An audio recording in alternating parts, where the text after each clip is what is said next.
Dios le bendiga a todos mis amados hermanos en esta preciosa y hermosa mañana cuando concede el Señor un nuevo día para así poder adorar, exaltar y bendecir su nombre. Esta mañana quiero traer para ustedes una reflexión de la palabra de Dios. Nos ayudará a mantenernos motivados y nos ayudará también a los pasos que nosotros tenemos que dar en estos tiempos difíciles que estamos viviendo. Para eso queremos tener la lectura de la palabra en el libro del profeta Joel, en su capítulo 2, verso 2 en adelante. Joel capítulo 2, verso 12 en adelante. Lo quiero invitar también a que ustedes después de escuchar esta reflexión analicen en su casa todo lo que tiene que ver con esta profecía de Joel. Y leemos esta bendita palabra en el nombre de Jesús. Por eso pues, ahora dice Jehová, convertid a mí con todo vuestro corazón, con ayuno y lloro y lamento. Rasgad vuestro corazón y no vuestro vestido, y convertid a Jehová vuestro Dios, porque misericordioso es y clemente, tardo para la ira y grande en misericordia, y que se duele del castigo. Quién sabe si volverá y se arrepentirá y dejará bendición tras de él. Esto es ofrenda y libación para Jehová vuestro Dios. Tocad trompeta en Sión, proclamad ayuno, convocad asamblea. Reunid al pueblo, santificad la reunión, juntad a los ancianos, congregad a los niños y a los que maman. Salga de su cámara el novio y de su tálamo la novia. Entre la entrada y el altar lloren los sacerdotes, ministros de Jehová, y diga, perdona, oh Jehová, tu pueblo, y no entregues a los propios tu heredad, para que las naciones no se enseñoreen de ella, porque han de decir entre los pueblos, ¿dónde está su Dios? Y Jehová, solícito por su tierra, perdonará su pueblo. Responderá Jehová y dirá a su pueblo, aquí yo os envío pan, mosto y aceite, y seréis saciados de ello, y nunca más os pondré en oprobio entre las naciones. Damos gracias al Señor por esta palabra que hemos leído en esta mañana. El tema de esta reflexión es un llamado a un verdadero arrepentimiento. Ese es el tema, un llamado a un verdadero arrepentimiento. Y quiero hablar brevemente del trasfondo histórico del profeta Joel, de esta profecía que habla el profeta Joel sobre un acontecimiento que pasó en el tiempo de este profeta. Y cuando nosotros vamos nuevamente a la palabra, en Joel capítulo 1, en su versículo 1 en adelante, la palabra de Jehová que vino a Joel, hijo de Petuel.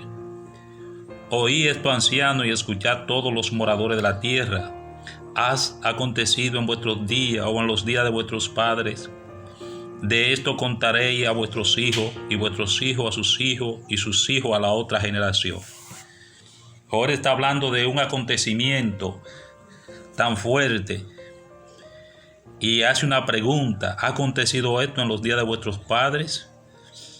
Y nosotros hemos visto, hermanos, que los testimonios que hemos escuchado, aún de las personas mayores, de nuestros abuelos, y aunque no sean nuestros abuelos, sino de personas que ya están en una edad avanzada, nos han contado de que esto para ellos es sin precedente, que ellos nunca habían visto una condición, una situación como la que se está viviendo hoy en día con la epidemia, con esta pandemia del COVID-19.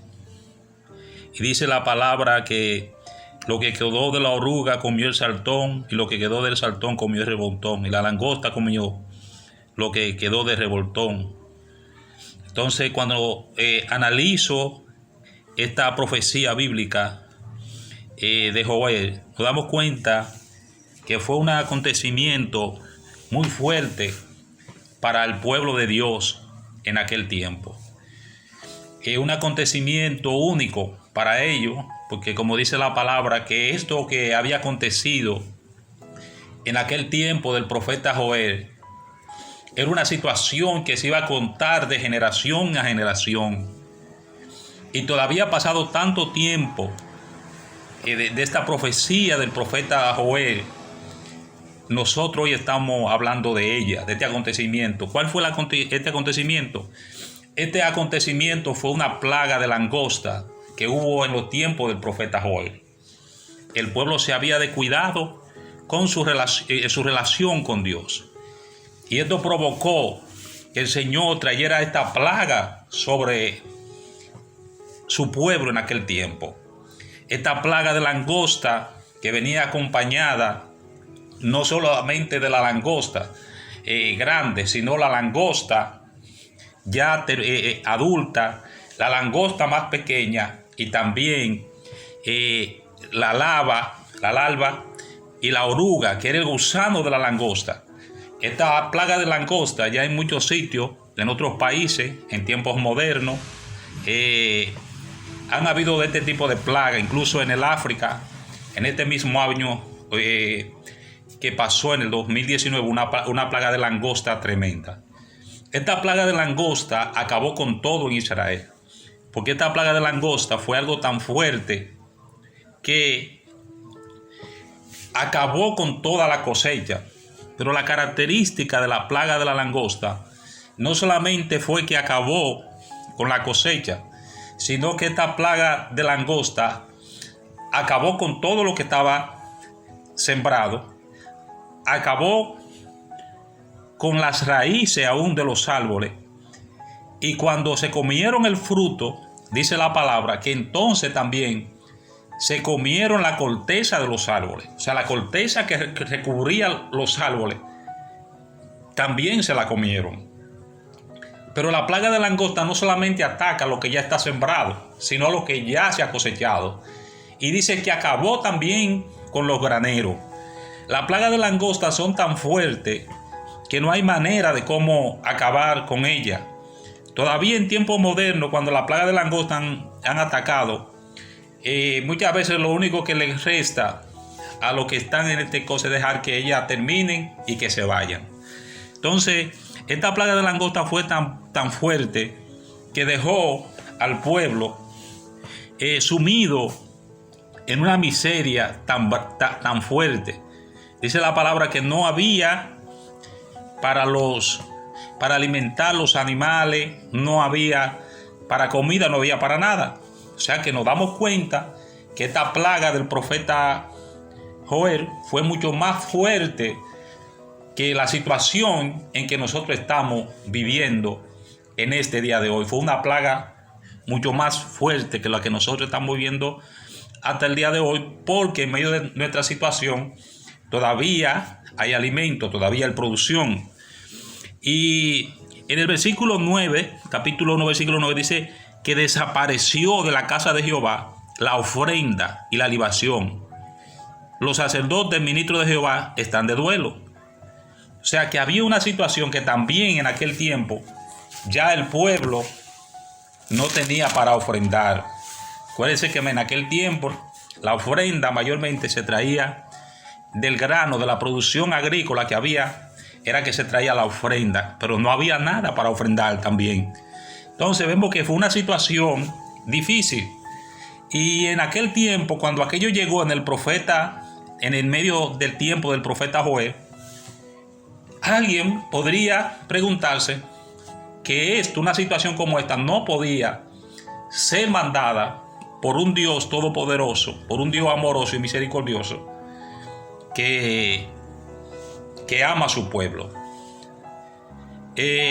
Pero cuando nosotros revisamos el capítulo 2 nuevamente y el versículo 25, dice: y os restituiré los años que comió la oruga, el saltón, el revoltón y la langosta, mi gran ejército que envié contra vosotros. O sea, el mismo Señor está diciendo que fue Él que envió este gran ejército de langosta al pueblo de Israel, que era su pueblo en aquel tiempo. Usted puede leer esta profecía detenidamente en su casa. Vuelvo y le leo el versículo 25, 2:25, que dice: y os restituiré los años que comió la oruga, el saltón, el revoltón, la langosta, mi gran ejército que envié contra vosotros. Entonces vemos, hermano, que en cantidad de porciones bíblicas nosotros vemos el juicio de Dios cuando el pueblo se apartó de las leyes y de los mandamientos de Dios. Y quiero llamar la atención en esta mañana, porque la gente estamos tan acostumbrados en este tiempo a la gracia y a la misericordia de Dios que pensamos que Dios no puede mandar un juicio en este tiempo. Y si Dios lo hizo en aquel tiempo, si Dios permitió que el juicio aconteciera en Sodoma y Gomorra, si Dios permitió que el juicio aconteciera en el tiempo de Noé, si Dios permitió que los juicios acontecieran en diferentes circunstancias, y aún 40 años vagó el pueblo en el desierto a causa de la ira de Dios, si Dios permitió que a causa de la idolatría y del pecado su pueblo escogido fuera cautivo 70 años en Babilonia, entonces ¿por qué nosotros pensamos que no puede y nos negamos a creer que hay un juicio de Dios sobre la tierra en este tiempo? Si en aquel tiempo estuvieron los juicios de Dios, ¿por qué nosotros en este tiempo pensamos que la misericordia de Dios es tan grande que no puede traer juicio sobre la tierra, sobre este tiempo? Y estamos totalmente equivocados en esta parte. Por eso le llamo la atención, hermano, porque si Dios castigó con juicio las otras generaciones, ¿qué nos será a nosotros, hermano? Si usted analícelo en su casa, reflexiónelo en su casa tranquilamente, y se va a dar cuenta usted que nosotros somos la generación que más ha ofendido a Dios. Estamos viviendo en la generación, hermano, que ha aprobado más leyes en contra de los mandamientos y de la ordenanza de Dios, en contra de la palabra de Dios. Somos la generación, hermano, que más nos hemos apartado de los estatutos, de los mandamientos de Dios. Somos la generación que más le hemos fallado a Dios, que más nos hemos alejado de Dios. Incluso, hermano, lamentablemente decirlo, somos la generación de creyentes que más hemos permitido que las cosas del mundo entren a nuestra propia congregación, a nuestras propias iglesias. Entonces, cuando analizamos todo esto, no podemos pensar que sea injusto que Dios en este tiempo esté trayendo un juicio a la tierra, especialmente para que nosotros reflexionemos, especialmente para que nosotros nos volvamos a Dios de todo corazón. Hemos aprobado leyes en contra de los mandatos de Dios, en contra de lo establecido en la palabra de Dios. Y todavía nos estamos preguntando por qué está aconteciendo. Todavía nos estamos preguntando por qué en medio de todo esto hay como un silencio de parte de Dios. Porque hay gente en este tiempo, ministros del Señor, que todavía están buscando una explicación.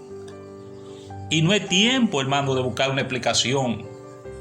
Porque Dios hace las cosas y Dios no tiene que explicarle a nadie, ni tiene que darle cuenta a nadie. Lo que sí es tiempo es de que nosotros nos volvamos a Dios de todo corazón. Por eso aquí en el versículo 12 del capítulo 2 dice la palabra: por eso pues, ahora dice Jehová, convertíos a mí con todo vuestro corazón. Dios está esperando de nosotros, hermano, una verdadera conversión. Dios está esperando de nosotros un verdadero arrepentimiento. Y hay 3 características que Dios está pidiendo ahí en ese versículo. Y está hablando que debemos convertirnos con ayuno. O sea, debemos ayunar en la presencia de Dios, pidiendo a Dios misericordia, con lloro, ayuno y lloro y lamento.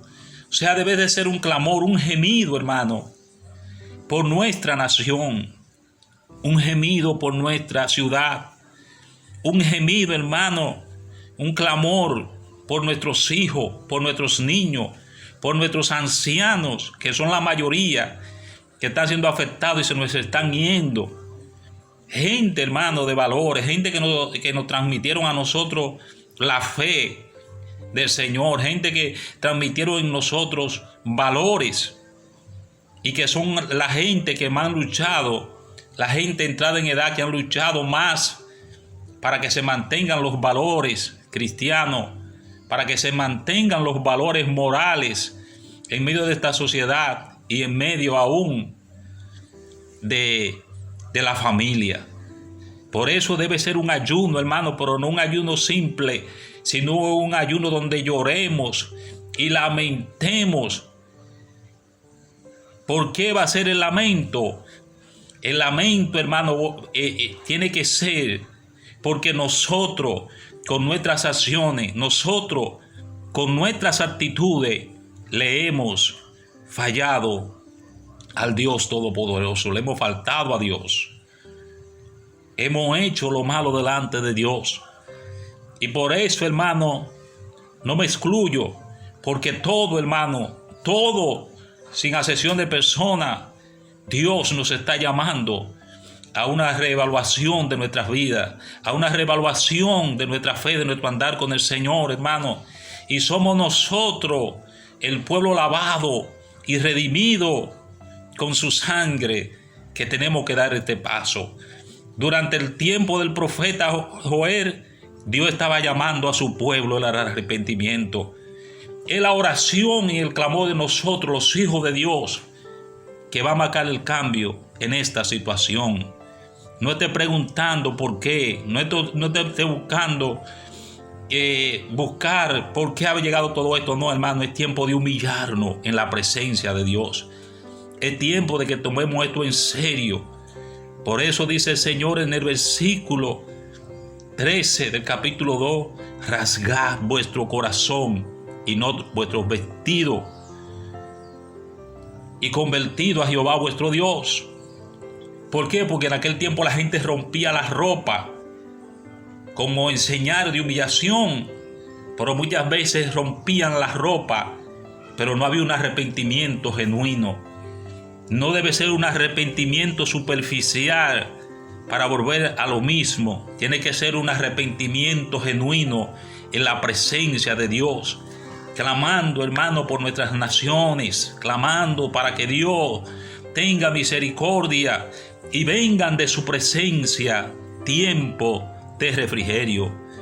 Porque dice el mismo versículo 13, porque Dios misericordioso es. Dios es misericordioso, hermano, y es clemente, tardo para la ira y grande en misericordia. O sea, Dios tarda para irarse, dura mucho para irarse, pero la ira de Dios, hermano, nos causa tremendo problema.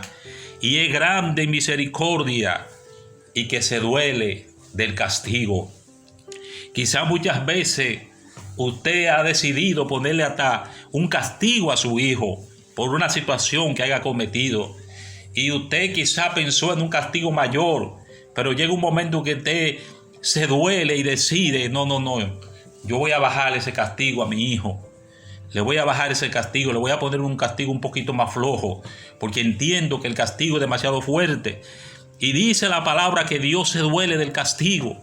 Se duele del castigo, hermano, porque Dios no nos quiere ver en situaciones difíciles. Dios no nos quiere ver en situación de dolor, de angustia, de tristeza, de tribulación. Dios quiere ver a su pueblo, hermano, andando en gozo, en alegría, aleluya. Él nos creó para esto. Por eso dice la palabra que Dios se duele del castigo, como usted y yo muchas veces. Cuando muchas veces teníamos que darle algunos quizás azote a nuestros hijos, algún castigo, y nos dolía tener que hacerlo, hermano, pero teníamos que hacerlo. Pero Dios se duele del castigo. Por eso Dios es clemente en misericordia y se duele del castigo. Por eso Dios está llamando al arrepentimiento y dice tocar trompeta en Sión, proclamar ayuno, convocar a la asamblea, aleluya, reunir al pueblo, santificar la reunión, juntar a los ancianos. Y está llamando no solamente a los ancianos, está llamando a los niños, y no solamente a los niños de cierta edad, sino a los que maman, hasta los recién nacidos. Dios estaba llamando en este tiempo al arrepentimiento. Estaba llamando al novio, salga de su cámara el novio y de su tálamo la novia. Está hablando, hermano, que aún aquellos que estaban en luna de miel, aquellos que estaban recién casados disfrutando su luna de miel, el Señor lo estaba llamando a que salieran, que dejaran aún la luna de miel para buscar su presencia, para buscar ese arrepentimiento. Versículo 17 dice: entre la entrada del altar lloren los sacerdotes, ministros de Jehová, y diga: Jehová, perdona a tu pueblo y no entregue a lo propio tu heredad, para que las naciones no se enseñoreen de ella, porque han de decir entre los pueblos: ¿dónde está tu Dios? Y Jehová, solícito por su tierra, perdonará a su pueblo. Hermano, Dios nos está llamando a un arrepentimiento genuino. Dios nos está llamando a que busquemos su presencia.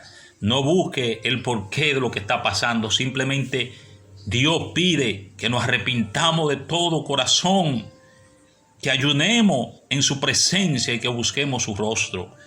Con este mensaje yo quiero hacer una convocatoria a todas las familias, donde va a llegar este mensaje a todo padre de familia, a toda madre, que convoque un día de ayuno con su familia en su casa.